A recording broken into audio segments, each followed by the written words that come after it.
Welcome to wizard.com. This is Ashwini, Maths Tutor. Our question is factorize 4y square minus 81. Now 4y square minus 81. This 4 is the square of 2. So we can write this as 2y whole square minus 81 is the square of 9. So it is 9 square, as a square minus b square is a minus b, a plus b. So here we can write it as 2y minus 9, 2y plus 9, as a square minus b square is a minus b, a plus b.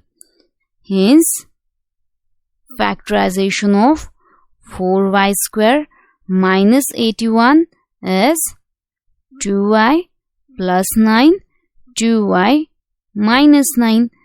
And from available options we have option D, which represents that factor, that is 2y plus 9, 2y minus 9.